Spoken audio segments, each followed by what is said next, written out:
Welcome to the North Cap Masterclass, a series of talks wherein you get to listen to eminent thinkers, scholars, and leaders sharing their perspectives on what's going on in the world and why it should matter to you. And as I never tire of telling you, the power of a great university is its people. It is a magnet that draws the finest students and the faculty. Over the past 25 years, the North Cap University has indeed been such a place, a gathering ground of talented students and faculty. That our graduates are welcomed all over the world in leading companies and in top campuses abroad is no surprise.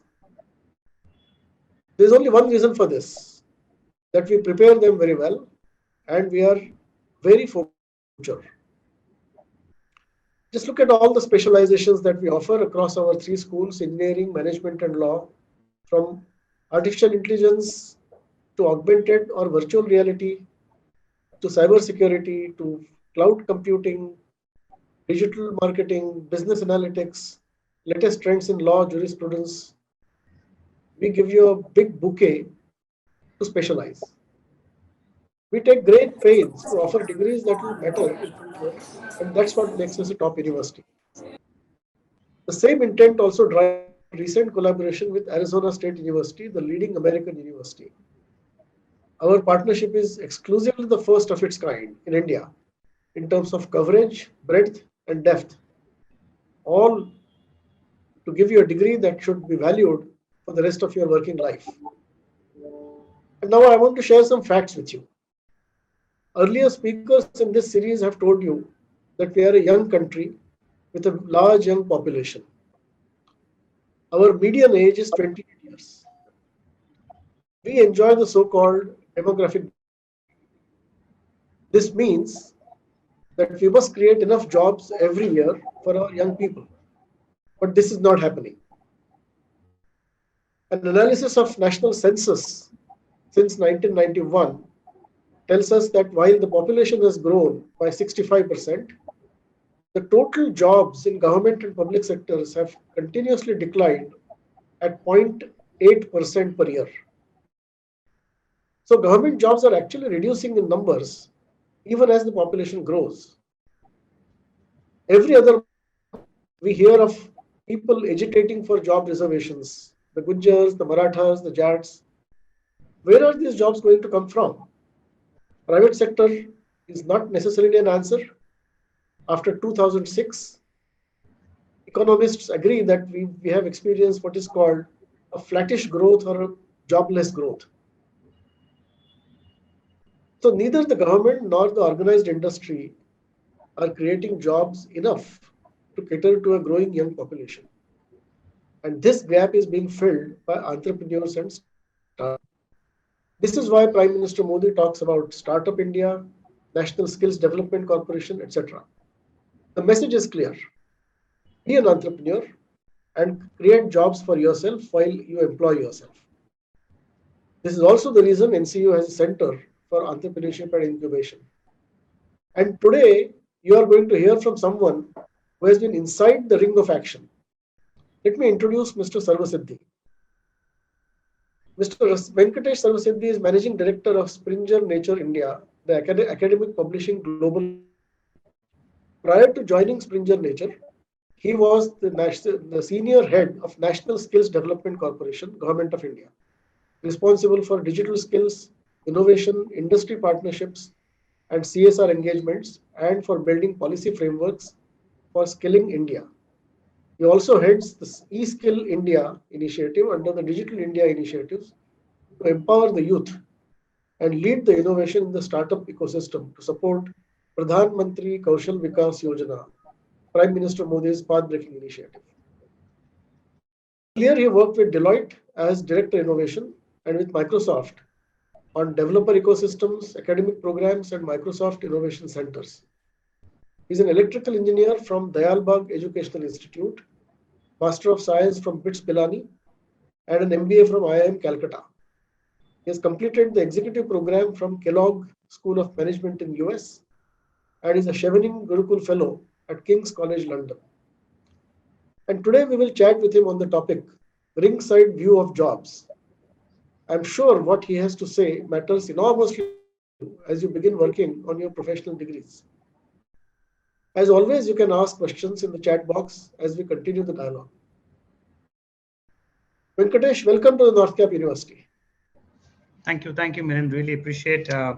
It's really nice interacting with you as well as with the students. I've been associated with this university right from my Microsoft days, where we experimented many engagements like Imagine Cup, boot camps, and a lot of initiatives which are student centric.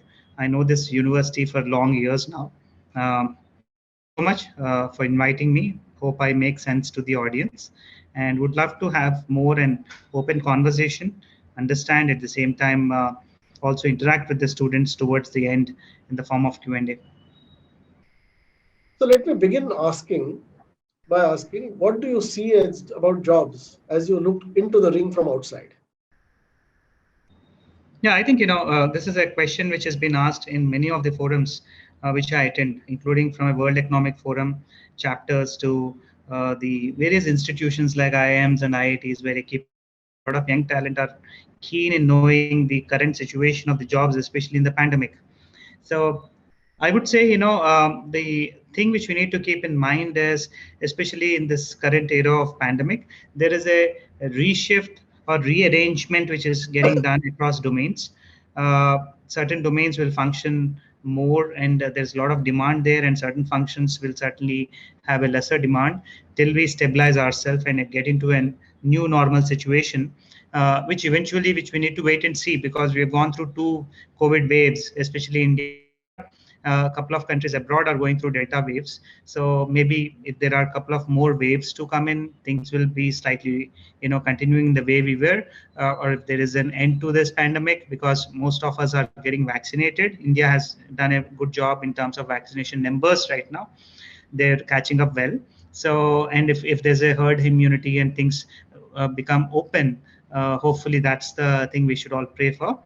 Things will actually get back to the normal state, getting back.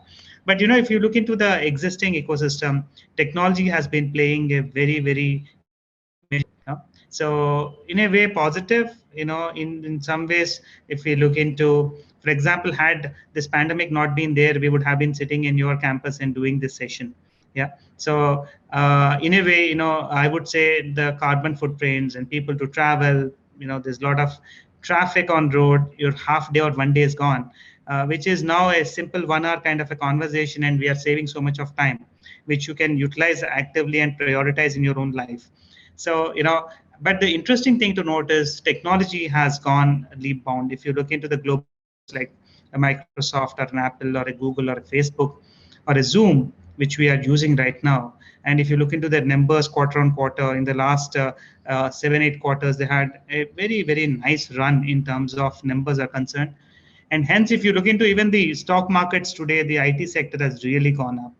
The market is at a real-time high. There are new opportunities. We always, when in a challenging times, it's always to relook for new opportunities. Technology is one such major. There are a lot of jobs that are getting created in startup ecosystem. We have seen the successful listing of Zomato.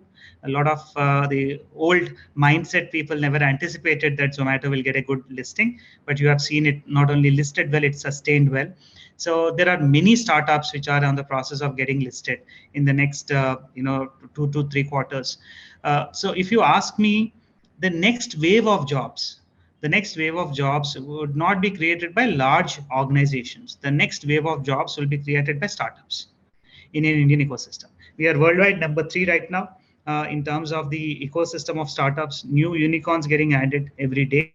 And you would be surprised, for example, if I take up a sector like edtech, which most of the people relate to, because India is seeing a good wins in edtech, whether it's a Byju, Vedantu, Unacademy, all of them.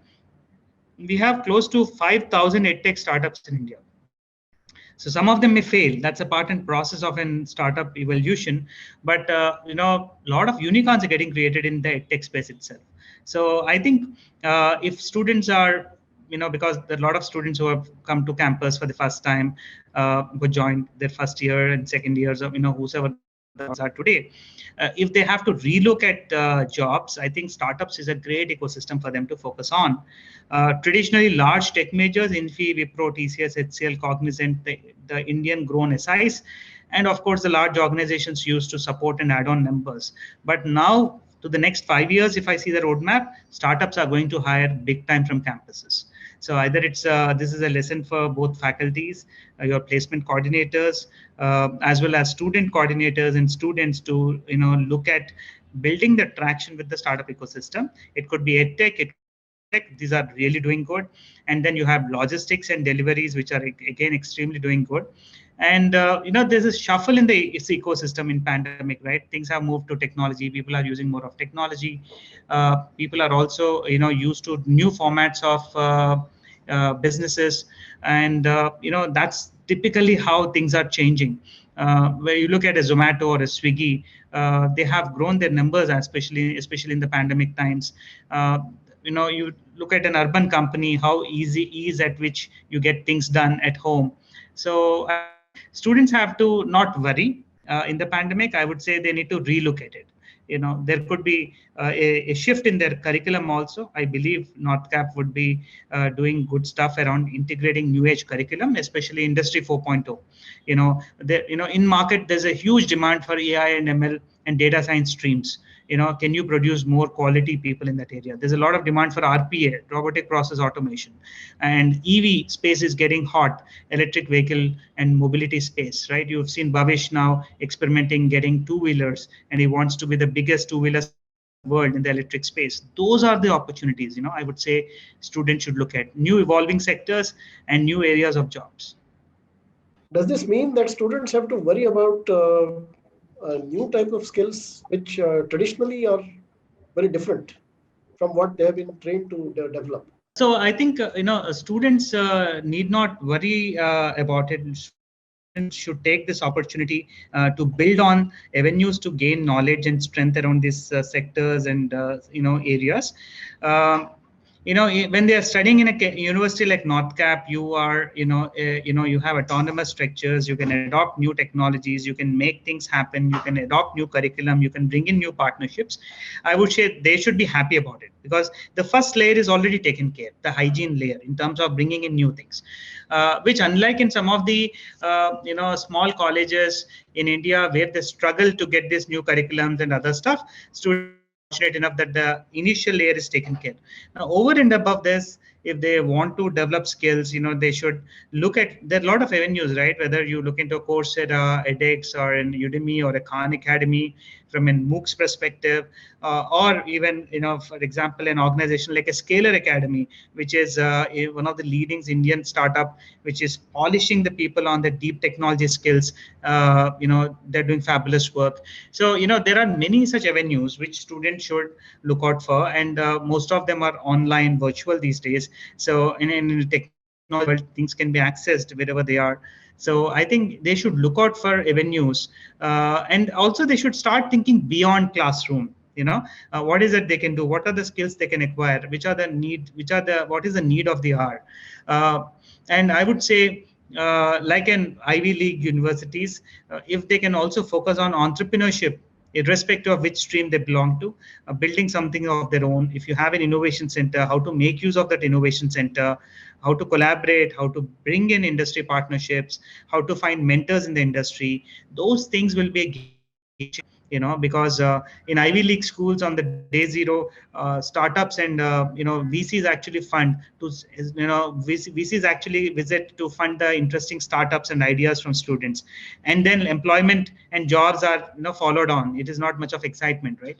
So similarly, in an Indian context, students should leverage, and especially the NorthCap has one strategic advantage apart from having good faculty, infrastructure, and everything. They are located in Gurgaon. Gurgaon is one of the capital hubs for startups right now. After in Bangalore and Gurgaon are very strategic locations. A lot of sectors like retail and all. You talk about a Zomato, you talk about a Swiggy, which are now bigger than unicorn status. So they all are positioned out of Gurgaon. So there's a strategic location advantage which you have. You're very close to the golf course road where the action happens. So whether in terms of internships, inviting people, For example, I was looking at the list of people whom you have invited for the orientation. It's amazing. Students should network with all of those people, and use new age tools. I would say all the 144 I can see present. If I don't know whether we have a poll, I want to know how many of them are on LinkedIn or how many of them are not on LinkedIn. So this is something you need to look at. How should they start getting onto these professional networks, access the networks, leverage the strength of the networks. It's very, very important. Now, one problem as a student, if I'm a student, there are just so many sources. There are, if you talked about edtechs, there are so many links. There's so much online content. How do I parse through this whole and pick what is relevant for me? Yeah, I think that's very much important, right? As the content increases, as the size of the spectrum in terms of data increases, so that's always an important thing to funnel down and see what is relevant for you. I would say, that's where they can take the help of one faculty. So the new age faculty, in my opinion, is the one who would help in curating content for you. Rather than development of content, because there's already so much of content lying across the world. So faculties and mentors actually help students in the new age world to curate and help them go through the relevant content. One, to narrow down to relevant content. One is that they can pick and choose faculties, spend time with them to get to the relevance of the content because they're experienced in that space. Second is also the communities are very helpful. So for everything, there is a very nicely laid down community, even in the startup ecosystem. For example, Scalar, I talked about as a startup, it has a community platform called InterviewBit, wherein all the alumni rank themselves, all the people who are part of the program across India from IITs and BITS and NITs of the world, who are interest in coding and programming, they rank themselves like a hacker earth, and the communities are very helpful. You can ask a question and you immediately get answers from others in the community. It's a community approach. So I would say the future of education is going to be a community-driven tribe. That's very important. So I was invited recently to the GSV Summit in San Diego, one of the world's biggest EdTech summit, which happens. There are a lot of influential EdTech leaders who are invited there to speak. So I was attending one of the sessions of NAS Daily. Most of you would know the 1-minute NAS Daily videos. So he said one very interesting thing. The future belongs to, the future of the world next few years belong to content creators. So there is a teacher, traditional teacher, and there's a teacher who knows how to create content digitally. So there's a lot of difference that will be, in between comparison between a teacher who is traditional and a teacher who can design content. So, and he says one more thing: the professors need not come from Ivy League. The best of the teachers or the content creators, so-called, can even come from a country like Indonesia or Vietnam or India. So I think technology is breaking those barriers. If the faculty of universities don't get smarter and don't get into the world of creating content and consuming and curating content, they would soon be replaced by best of the content creators, best of the teachers, maybe located somewhere. They may not be part of any university also. Because as the barriers are getting removed and technology becoming accessible, it is very, very important that even faculty have to upgrade themselves. I would strongly urge that all the faculty, irrespective of which college they belong to, they may be IIT, they may be IIMs, or they may be private leading universities, legacy is not going to pay off in a big way in the coming years. Community, technology, and the content is going to be very key. How well we tune to it is very, very important. So does that mean the chalk and board style teaching, where you need personalization of teacher and a personal contact between teacher and the student, is that going to reduce substantially in importance? I think the methodologies may change. The relevance of teachers will always be there because they will be your guiding stars and people who help you curate content, bring in experience, right? But with the pace with which technology is changing, for example, I mentor a startup called ByteLearn. which are the founders are from IIT Delhi and Stanford, with a lot of experience in machine learning and data and AI. They are building a very interesting product wherein a Byte is an conversational AI which sits on a platform. Imagine if you're a teacher in one of the Ivy League universities or maybe any university in the world, and you want to set a paper, mathematics paper for 100 kids, and you say using voice commands, Byte, set a paper for my students of class this, mathematics and engineering mathematics or whatever it is, and then it asks you for what level of toughness you need. Is it a simple basic level, mid level, or a complex? You say I need a mid level assignment to be set for my students. Within fraction of seconds, the Byte, which is a conversational AI, it's strong deep product on AI. It builds papers, test papers or question papers for 100 students, and that directly gets on to their mail IDs or on the portal, LMS portal where they are using. And interestingly, each question paper would be different from the other. So traditionally, if we have to do this, how much of paperwork, how much of time, how much of effort the teacher has? What this application is doing is, it is not removing the relevance of teacher. It's actually helping the teacher automate certain processes and methodologies so that the teacher can focus more on problem solving scenarios and case studies rather than setting up papers, distributing, getting them corrected. The traditional methodologies would gonna vanish. Very interesting. It certainly means a lot of opportunity for a teacher. But does that also mean that the faculty... What is opportunities for teacher? I may be a little disruptive in my thoughts, but also the future now belongs to people who have skills rather than certificates. Okay, so leading organizations like Apple, Facebook, and others are already thinking through that process. And startups really don't care about certificates, and they only care about skills. Unfortunately, in a country like India, we get education first and skilling later, because that's how even traditionally we are planned. Even our parents, say that, okay, get your engineering, get your MBA, and then we will think what to do. So we get education first and skills later. So the world is going to change, and especially Indian context will change, because if you see the AICTE data, 60% of our qualified engineers, they don't have relevant jobs.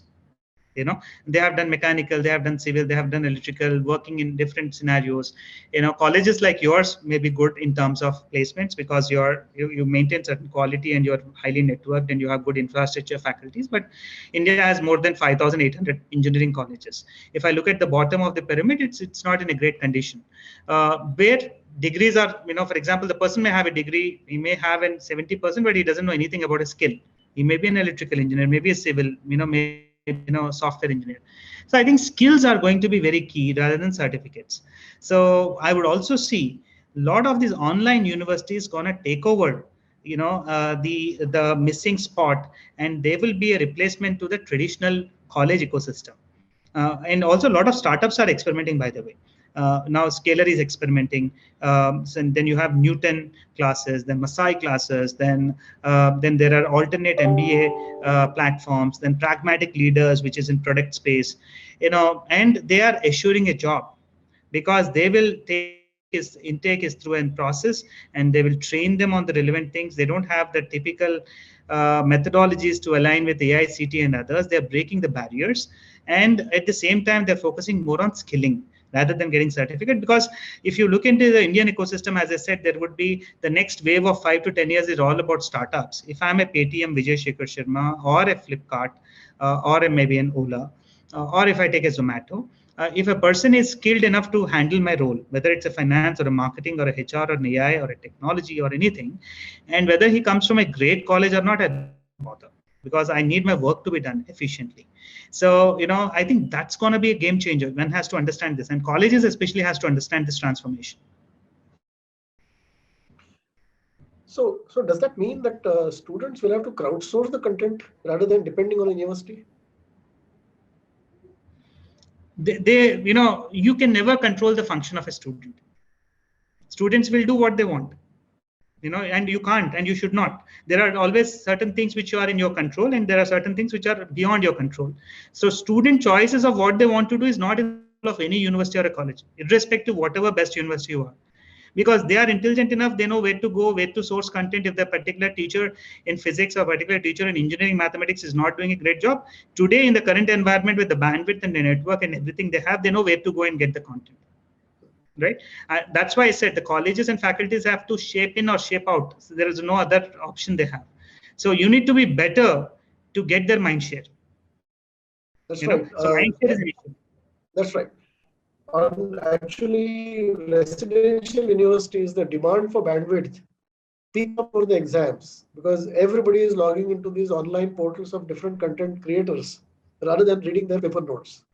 Now, you spoke about the skills becoming more important than the certificate, and that sparked a thought in my mind.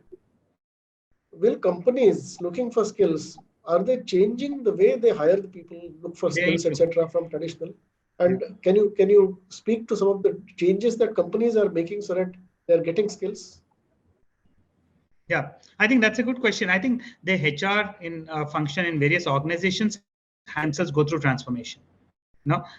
Because the also, as I said, the future belongs to startup. I'm gonna also make one more prediction, which is supported by data worldwide, which shows that the future also belongs to gig economy. That means an individual may not be working with one organization at any point in time. The individual may be working with 4 different organizations. The world is getting bigger, open, and interoperable ecosystems are emerging. So that means an individual can work as a freelancer with a consulting firm for a few hours, and then he might work with a technology product company, then he may also work with a marketing design company. And he can choose to work with any of them until he's conflicting with the similar sector and competition based companies. And the beauty of this model is you will not be counted on 9 to 6 kind of an ecosystem. Pandemic has brought this good change. People are operating from homes. They know their responsibilities. They're operating from their homes, and the workloads are not calculated in terms of 9 to 6 login and logouts, but good organizations are given the workload calculation more on the system of metrics and attainment. So similarly, in the coming years, organizations will be open for a gig economy, which is already prevalent in US and other countries, which will take on India and other developing countries also, where an individual will have opportunity to work with many companies. That means he would actually be counted on the workload he's completing, on the metrics he has, and the contribution would not be measured on time he spends. So the earlier ecosystems wherein your boss will make you sit before you for 9 hours, he looks at what time are you coming, what time are you going, those things will change. It doesn't matter whether you work at 2 o'clock in the night or morning, afternoon, 2 o'clock, but you need to deliver a task around a certain time frame and you get paid for that. That's how the new work ecosystems will evolve. When these new work ecosystems will evolve like this, the relevance on these certificates, whether you're a topper, you're a failure, or what percentage you are, those things become irrelevant. Whether you have, for example, if you are a graduate from one of the top universities in English as your major, and you may be a topper with 95%, but if you don't know how to write a blog, how to engage that company external ecosystem, you would not be of any value. You may be just a graduate from some college, or you are a college dropout also, but you're very good in writing blogs. The world belongs to you. Look at influencers on Insta. Look at influencers who are creating digital marketing. So I think people would be counted as influencers in that space who understand that particular technology, who understands their knowledge and exhibit that knowledge. For example, the way top companies like a Microsoft, Amazon, or a Google, because I've worked in them, the culture, I understand. The way they test an engineering student is not just only by college, but by his Git ranking. Where is he? Where does he stand on GitHub? If he's a coder programmer. So I think that these are the new parameters on which people will be tested, which are collaborative, community-driven, and shareable ecosystems, rather than just marks and certificates. Now, earlier you said that the jobs are being created by startups, and you also said that a lot of startups will fail, and that's the nature of things. Doesn't that mean insecurity for students to, in terms of their careers or jobs? Students adapt to this. I think I take this question little far. First of all, the Indian ecosystem, the Indian parental ecosystem, as well as our college ecosystems, they only celebrate success. They never celebrate failure. I'm a strict believer in the fact that one should celebrate failure more than that of success. Right. So if you look into any great story of an entrepreneur or a person or a personality, until he has failed, he never succeeds. But unfortunately, we don't see success in a different way and a failure in a different way, and we don't celebrate failure at all. I think celebrating failure makes students stress free. There are a lot of students who commit suicides just because they could not make it to IIT JEE, or they could not get some good marks in certain examinations and all. All of this is happening because there's an amount of stress which is getting built around them is very, very high. When you are building so much of stress and you're developing that fear component, fear to failure very high, what we end up is a bunch of people who are not open to innovation and experiment. Okay, so if you look into the worldwide, some of the best of the people, whether Bill Gates or Mark Zuckerberg and folks like these, they experimented, they failed, they experimented, they succeeded, and they moved on. And they celebrate their failure equivalently with success. Unfortunately, in fact, every university should have an one day kept aside only for celebrating failures and ask people to come forward and speak about their failures and their learnings from that. That would be a great exercise to do. Rather than hiding. And I personally believe every student in a class, I really don't care about the marks. If you look into the outside ecosystem, when they go out of the campus, students transform into different human beings altogether. Some of the people who could not perform well in the class are the best people maybe today in the industry, they're doing good. So I think, the personality changes when you actually bring them an opportunity not to fear about failure. Coming to your question, in fact, most of the startups are tend to fail. Yes, that's a process anywhere in the world. Many startups fail and we hear few stories of success. But you know what? The learning they would have in working with a startup which failed is much more than working in a Microsoft or a Google joining on the day one. Let me tell you, I believe, and I also worked in these organizations, I can tell you this. The beauty of individual in terms of failing in a startup, even though it's a tough time and they will have some challenges during that time, but those lessons they learn, are lifetime lessons. They'll come out of that zone of fear, and I personally believe in both personal and professional life. Fear and love can never coexist. If you have fear, you don't have love. If you have love, you don't have fear. Okay, I believe students should come out of that fear zone. This is not the beginning and not the end of the world. Let them fail as many times as possible because they'll learn and they'll move ahead. Failure is not the end of the life. As you said that in our social system, we celebrate success. I would paraphrase it differently. I would say that in our social system, from homes, early schools, perhaps colleges, and working lives, we find there are different ways of shaming people.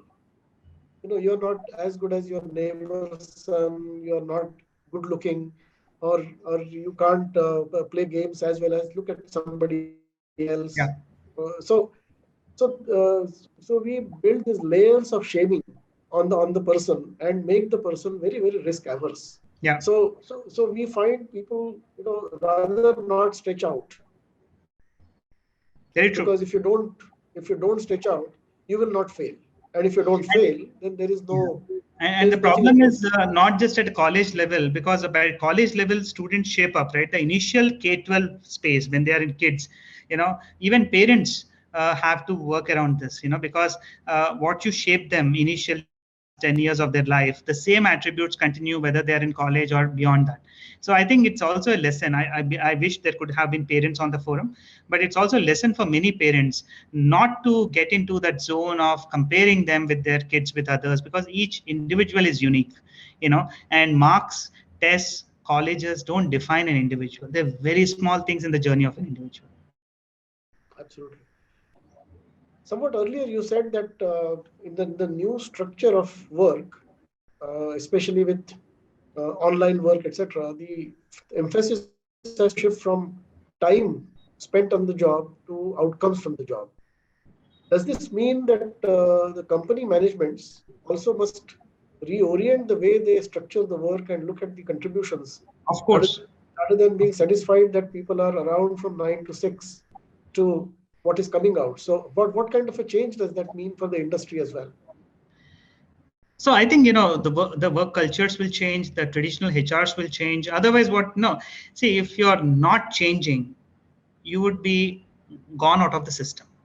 There's no other word. If they don't change, they'll get shut down. So the because you need to change with the changing ecosystem.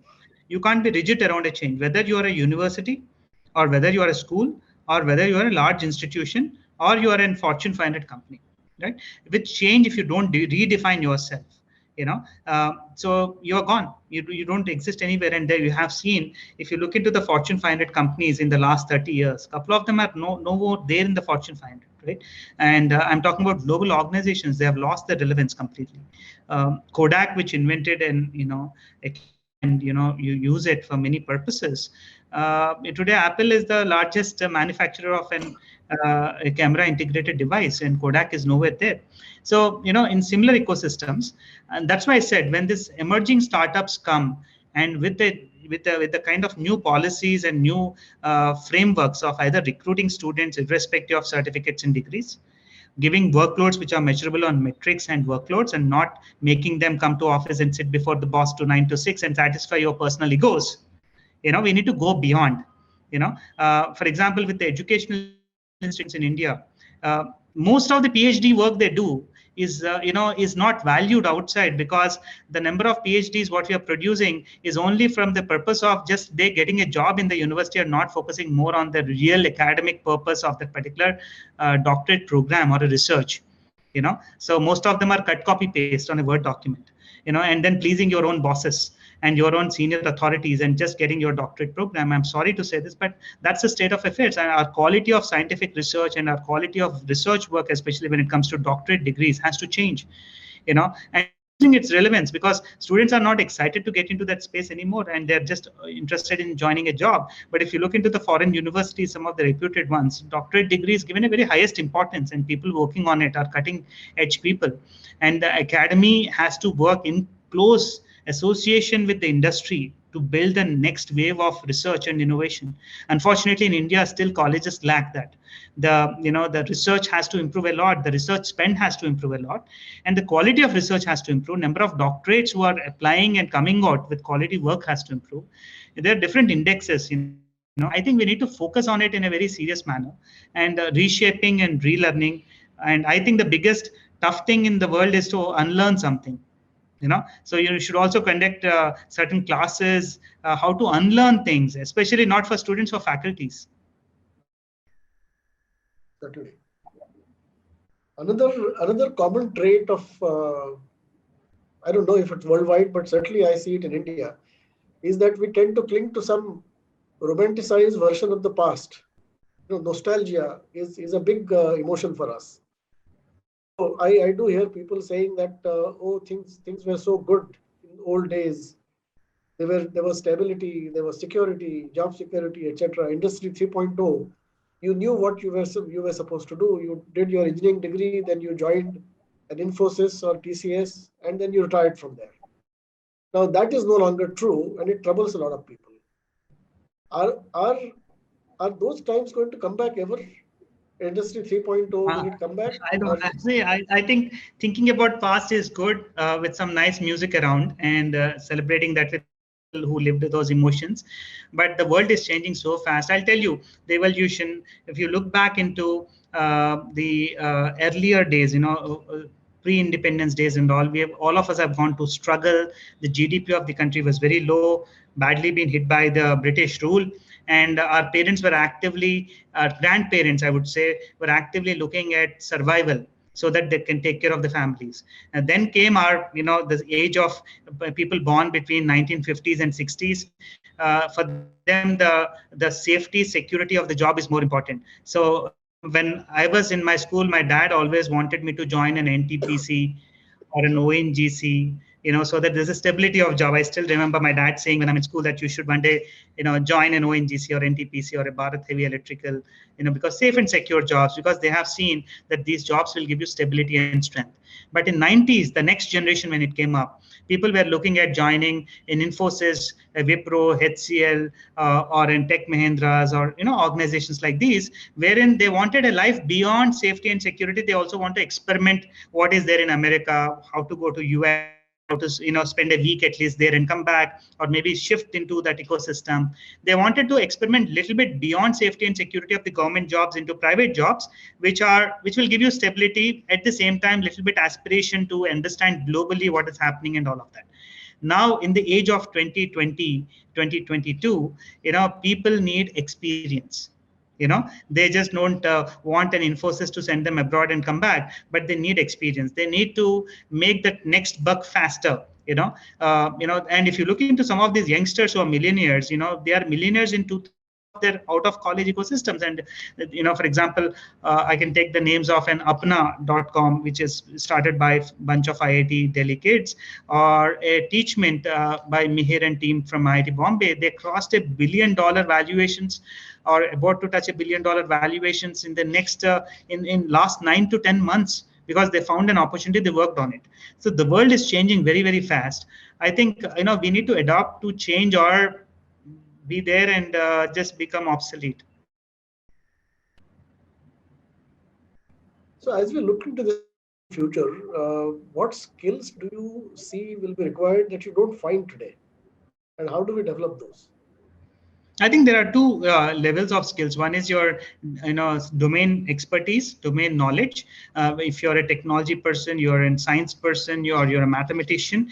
That's your domain skills, which of course, you need to know. Then the other aspect of skills which are very much required in this current arena is collaborative skills, because you're operating from different time zones, you're interacting with different people, and you're in different virtual ecosystems. How to collaborate with people, how to do a teamwork, how to actively arrive at building something, working with different teams, different parts of the world. People can be in different, time zones and all. Then second is your design thinking skills. How can you make systems work better? How can you look at making things workable? And then your communication, soft skills and communication, which is extremely important. How do you articulate? Can all your students articulate what they are doing in the best way so that it could be understood by many people? And of course, these are like the 21st century skills, which are the whether it is design or analytical, or ability to articulate, ability to collaborate, and also ability to accept many people from many regions and diverse backgrounds. That's also very much important. We can't be operating anymore in silos, right? So those are the very important skills which are required on the other side, apart from your domain skills. What happens to a student or a person who basically denies all this and doesn't work on these skills? I think they will learn it's not, as they go through and they see those things, they will learn. And if they don't learn, of course, they'll be left out in that particular ecosystem. Eventually, it's better that they identify. And that's where the usefulness of certain areas, for example, your North Cap University, the advantage would be to leverage the strength of your alumni. Who have studied through this college and went through various courses abroad, or doing something interesting in their industry, access to these networks, leverage these networks, and learn from each other, either a teacher or your alumni or your fellow students, or even your juniors at times. There's nothing, learning can happen from anyone, anywhere. It need not be just restricted to one channel. If you don't, then of course you will pay the consequences. You will be left, you will be left out of the race. That should be the thing. And of course, students are also smart these days. They understand, they learn, and pick up your passion. There's so many avenues. You can pick a passion to be just an influencer on Instagram and make millions of dollars. So there are new avenues which open. If I look back 20 years back to now, there are many interesting formats of jobs which are available. So you can pick anything of your choice, whatever your passion is, go behind that. So these skills that you listed, are they a recipe for just jobs or high wage jobs as well? They are the recipe for life, I would say.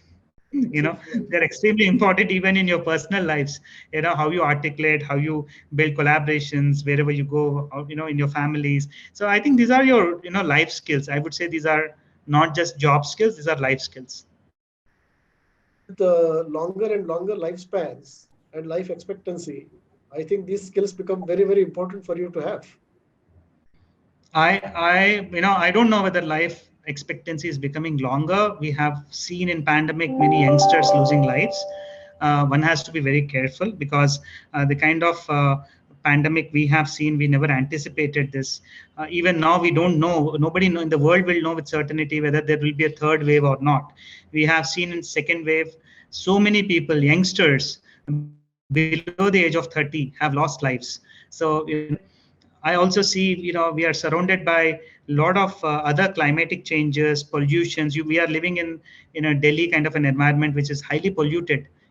So most of the people would have the consequences. I wish we all of us work towards solving these problems. The science, the governments, and other officials come together and solving it. They're doing their best. But one has to be very careful of the health situations, especially when pandemic. All of us have learned, and I believe most of us who are on this platform today, either students, faculties, or college people, have gone through in their or themselves or in their families through the pandemic. Some of them would have turned into positive. I myself was COVID positive. I've gone through life and death situation. I was hospitalized for 10 days and came back. So it is we can't take things with certainty. I think one has to be very careful and protect yourself as much as possible in the pandemic times. So one last question before I open it to the students. Your own career has seen very dramatic shifts. You were in marketing earlier. I know as a fellow HCLite, you were in marketing, went into partner development with Microsoft, Deloitte, innovation ecosystems. Then you had a stint with Indian bureaucracy. And now you are in academic publishing. Is this going to be typical of careers in future, that people will jump from field to field? Of course, for example, I come to publishing backgrounds. I don't have prior knowledge in this domain. The general skills are more important, and domain knowledge you can acquire it with time, especially understanding. But as you develop as a leader, experimenting different domains will give you a very wide, variety of knowledge. Also understanding situations, markets, and conditions. My dream is to sit inside a parliament. So in future maybe I would again change a role. So because, and as you evolve, your choices differ. When you are in college, you have a different dream, and when you are in certain age of life at 30, you have a different dream, and maybe at 50 you have a different dream. I'm 40 right now, so I'm in this. Maybe after 5 years, I may have a different dream. So I think you chase your passion and your dreams. That's more important. And of course, the expectation of the students that they will stay in the same job forever, those days are gone. People are experimenting, and there is enough opportunity for you to relook at your dimensions of work. Whatever gives you passion, whatever makes you feel good, you should enjoy that. Good. We've been talking for about nearly 48 minutes, and I never realized that we've been talking for so long. There is a question from Himangi Mishra. She asks, sir, if an individual can, let's say, work with multiple organizations, don't you think the level of competition will increase as the demand for labor might fall? I think it depends. For example, an individual working with different organizations, the organizations have to first of all set certain rules. For example, you can't be working in competing organizations because there's a confidentiality of data, security, privacy, competitive information, and all of that. And I think that instead of looking at that frame, I would look at a frame where an individual is given choices to work. For if you look into the career counseling. So Noor is asking, can you please share some upcoming opportunities for management students other than startups? Management students are highly required in any of the startups actually. So I would share some areas where you guys can, because you are in the initial years, you can look at those skills. Digital marketing is highly required right now. People who understand social media marketing, growth hackers, digital marketing, content creators are in high demand across any startup you take. A unicorn, the top 20 unicorns require a lot of who can do this. Then you come to your marketing, marketing and communications. So if you go ahead and build your digital skills, digital marketing skills, understanding search engine optimization, understanding how to drive campaigns on outreach campaigns on LinkedIn, Facebook, Twitter, Google, etc. Those are highly required skills. So maybe you can take up some short courses and do this beyond your college. I hope that answers your. Kriti is asking a question. If we have some opportunity coming up, but we are not perfect at the skill it requires, so should we skip it for the time, work on the skills, or take a chance? Nobody is perfect in anything. You learn as you go through, right? You will never be fully prepared for the future. You will always be imperfectly prepared. So I'm extrapolating what he would have wanted to say is that take a chance and swim with the flow. You will learn things. You'll pick it up as you go forward. I extrapolated Venkatesh on your behalf, saying that nobody will be there's no way to prepare you for all the future. So take a chance and learn while you're at it. So, yeah, Kriti, if we are not completely prepared for the opportunity, shall we take a chance? Yeah, I replied that they should certainly give it a chance to take that opportunity and learn as they develop the skills. Most of the skills are developed on the job, so that's important not to miss those opportunities. A couple of quick questions that only you can answer. Shaurya is asking, what's your what do you have to deal with in your profession? And Niharika is asking, what gives you motivation to work? Very nice. I think the hardship in my initial job with TCS, I left the job on day one because I wanted to do something in the area of marketing, and they gave me a coding and programming job. And they asked me to sit on bench for the new job to come in. And I requested them, can I work in marketing? And they denied. So I think then I took a job with Birlasoft in the area of marketing. And they said that since you're not an MBA at that time, we don't know how would you perform. And for the first 6 months, they said they won't pay me any internship fee also. I think I still remember the first negotiation of mine was, can you offer me a free lunch coupon? And that was, and I survived on that lunch coupon actively because my parents never supported me saying that you go ahead and do job. They always wanted me to pursue MS from US. And I was of the opinion that I should do a job, and passion was marketing at that time, even though I'm an engineering graduate. So, I think negotiation from a lunch coupon went up to, and this is way back in 2003 timeframe. And in 2007, I was featured as the youngest assistant vice president of corporate India when I was with Polaris at an age of 27. So I think the hard times always teach you the best lessons. You never get the best lessons in your happier times, actually. Very well said. I guess we are almost at the end of this session. 1 minute left. Karthik, Rohila, I don't know if you want to take. All of you, if you have any questions, feel free to reach out to me. I'm very active on LinkedIn, more than my SMSs and WhatsApp. I check my LinkedIn almost every other minute. So connect me there, drop in your questions, if any, and post. I think this pandemic challenges and all are over. I would love to visit the university also sometime and interact with you in person because I stay in Gurgaon. I would love to drop by sometime and interact with you all. And if you have any questions, please connect with me on LinkedIn and post questions. I'll be happy, or pass it on to your coordinators. I will certainly would address them and get back to you. Wishing you all the best, all the students. I think I would only say that you have the best of the place. You have a great university. I would say you are very fortunate that 1% of that Indian audience who got a very good university, you're able to afford education, and you've got lovely parents who are supporting you for this education. Take the best of it, give the best shot. And also, this is an opportunity. Nobody can force you to learn. It's only you who have to realize, where the opportunities are and learn. And I believe you all will make up for this and do great studies as well as your, professional lives. Wish you all the best. Have a great time. Thank you so much, Dr. Milind. Really nice talking to you. Had a wonderful time interacting with the audience also. And we loved hosting you with us today. Sure. Hopefully, we'll see you in person on the campus talking to our students.